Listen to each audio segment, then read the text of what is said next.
Então o Eterno disse à serpente: por ter feito isso, você será amaldiçoada, mais que o gado e os animais selvagens.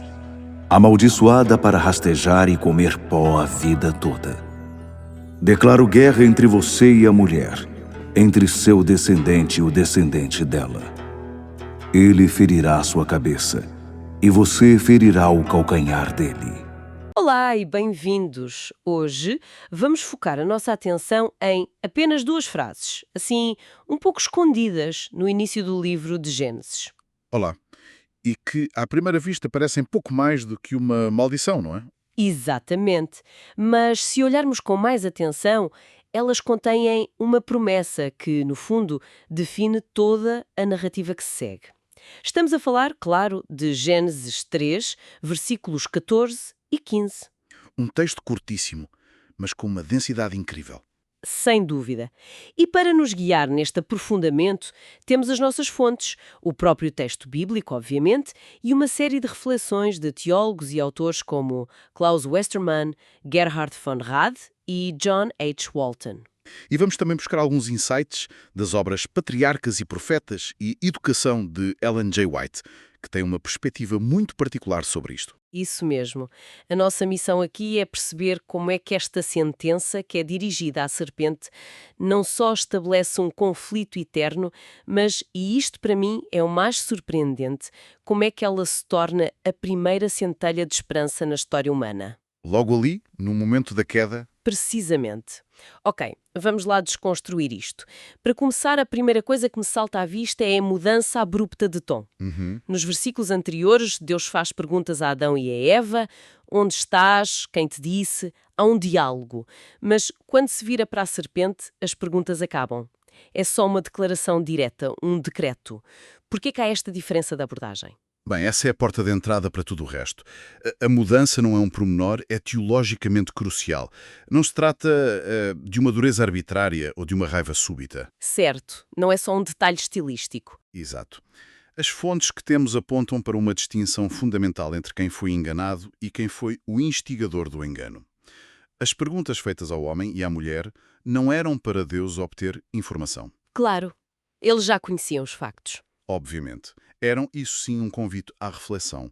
Uma oportunidade para que eles próprios tomassem consciência do seu ato e, pronto, assumissem a responsabilidade. Era um gesto relacional. Uma espécie de sabem o que fizeram, pensem nisso e digam-me. Exatamente. Era uma chamada à consciência. Agora, com a serpente, que na narrativa representa a origem do engano, a lógica é outra. Não há nada a investigar, não há consciência a despertar nesse sentido. A abordagem é final. É direta, declarativa e final, porque a natureza do ato é diferente. O texto estabelece aqui um princípio que vai ecoar por toda a parte. A responsabilização é proporcional ao papel desempenhado. Estou a tentar perceber a lógica por trás disto. Será que a intenção era mostrar que certas ações estão para além do diálogo? Que é um ponto de não retorno? É uma excelente forma de colocar a questão. A narrativa parece separar claramente a sedução da escolha, a influência da decisão. Interessante. Os humanos, que fizeram uma escolha errada sobre a influência, são chamados a um processo de reconhecimento. A serpente, a fonte da influência enganadora, é chamada diretamente a juízo. E há um pormenor decisivo aí. Sim, e repare nisto. A maldição, neste momento inicial, não recai sobre os humanos. Recai sobre a origem do engano. É uma forma de dizer que Deus não trata da mesma forma as vítimas do engano e os agentes do engano. Primeiro lida-se com a raiz do problema. O que nos leva diretamente ao cerne da questão, o versículo 15. Porém, inimizade entre ti e a mulher. Em português corrente, a tradução que temos é declaro guerra. E guerra é uma palavra fortíssima. É muito forte. Não só há um simples desentendimento ou uma animosidade passageira, só há algo total e definitivo. E a intenção é precisamente essa. A expressão hebraica original evoca um estado de oposição permanente, estrutural. Não é um conflito que se possa resolver com diplomacia. Acabou a neutralidade. Acabou. O que está a ser dito aqui é que, a partir deste momento, qualquer possibilidade de convivência pacífica ou de um acordo de cavalheiros entre a verdade e o engano está fora de questão. A história humana, a partir daqui, será marcada por um conflito que não é acidental, mas sim fundamental. É como se Deus estivesse a traçar uma linha na areia da história e a dizer, a partir de agora, ou se está deste lado ou daquele. Não há meio termo. Precisamente. E o teólogo Klaus Westermann, na sua análise ao Gênesis, destaca algo fascinante sobre isto. Ele argumenta que esta declaração cria uma divisão irreconciliável na história. Irreconciliável. Sim, quer dizer, o poder do engano não será, em algum momento, integrado ou domesticado ou absorvido pela experiência humana. Pelo contrário, será sempre enfrentado. O que impede uma visão muito ingênua da realidade. Certamente, o que o texto diz desde o início não é que o mundo será um lugar sem conflitos. Pelo contrário, diz que o mundo terá um conflito central, mas que esse conflito tem uma direção e, crucialmente, um desfecho claro. Fazer as pazes com a mentira deixou de ser uma opção. E é aqui que a coisa fica mesmo interessante, porque estamos a falar de uma sentença, de uma declaração de juízo contra a serpente, mas as fontes que analisamos, em particular a obra Patriarcas e Profetas, insistem que este momento é, na verdade, duas coisas ao mesmo tempo. Exato.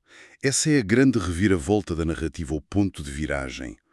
Há uma citação nesse livro que resume tudo de forma brilhante.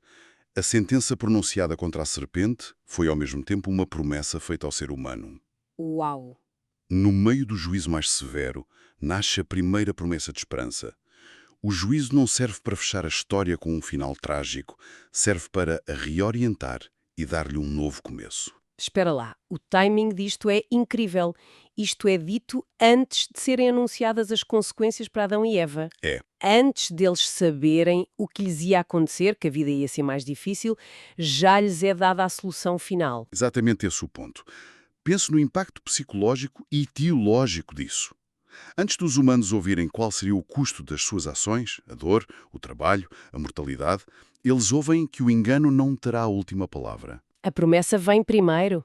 A narrativa garante, desde o primeiro momento, que o futuro não será definido pelo erro que acabaram de cometer, mas sim pela promessa que Deus acaba de pronunciar. É como um médico que, antes de descrever um tratamento doloroso, garante ao paciente: isto vai custar, mas eu garanto-lhe que no fim ficará curado. Pois isso muda completamente a percepção do que é a justiça de Deus neste texto. Não é apenas punitiva, é restauradora desde o primeiro segundo. Sem dúvida. A obra Educação reforça esta ideia ao afirmar que, desde o princípio, foi anunciado que o poder do mal seria finalmente quebrado. A esperança não é um plano B, não é algo que Deus inventa mais tarde para remediar a situação. Primeira resposta de Deus à queda. Antes de dor, vem a promessa.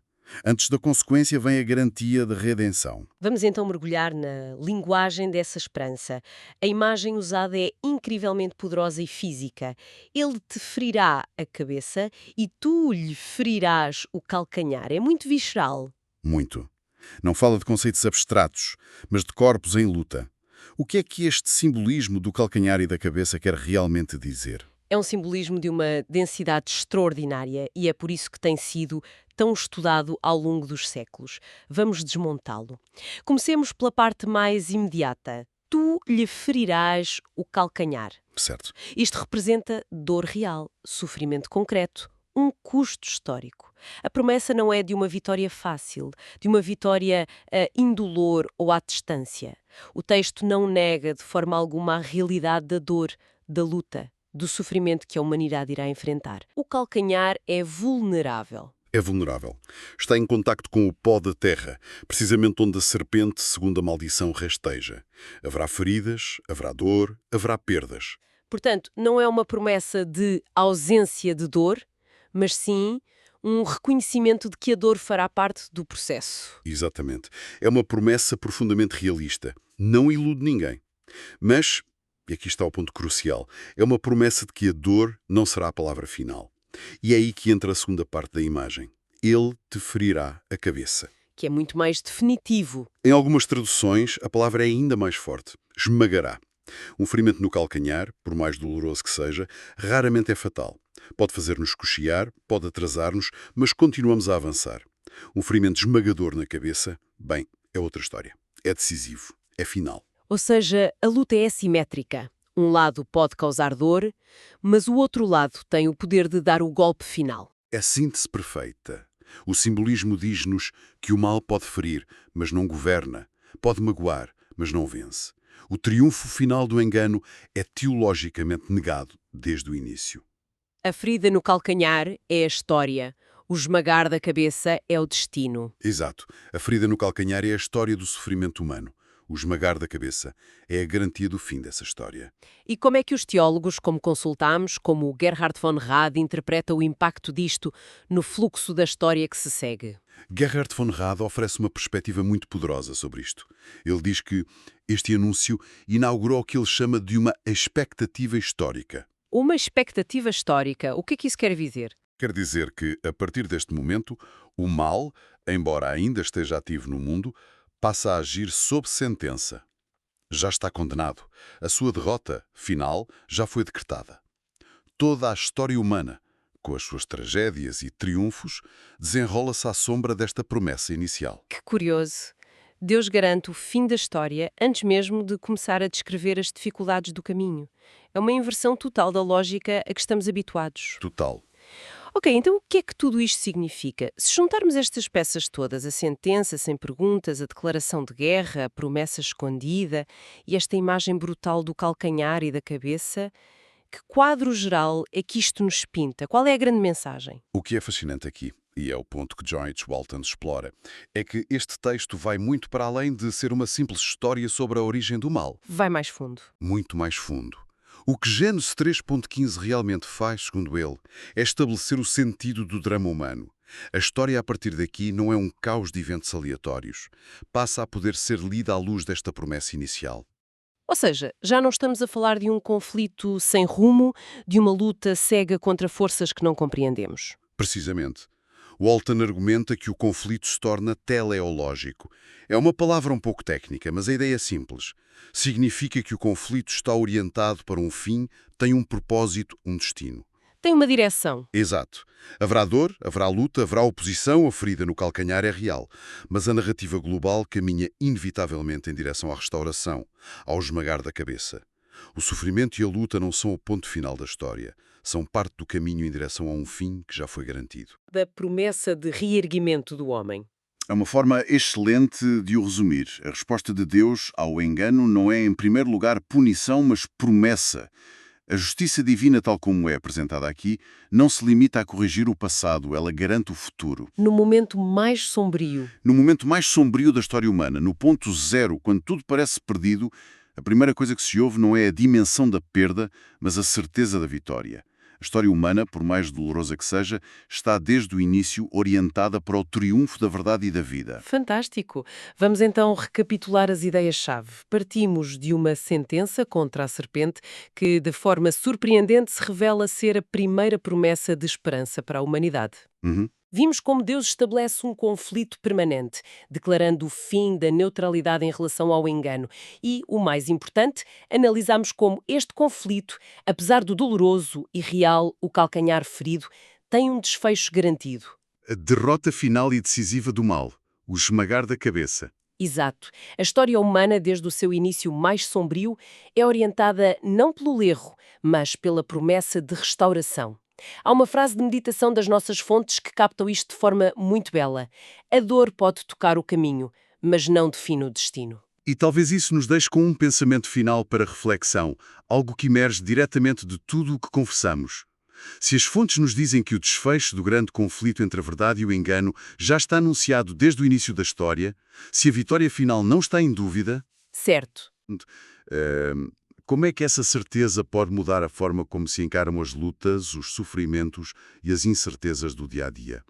Se o fim do filme já foi revelado e é um final feliz, que novo significado ganham as cenas difíceis que se têm de atravessar no presente?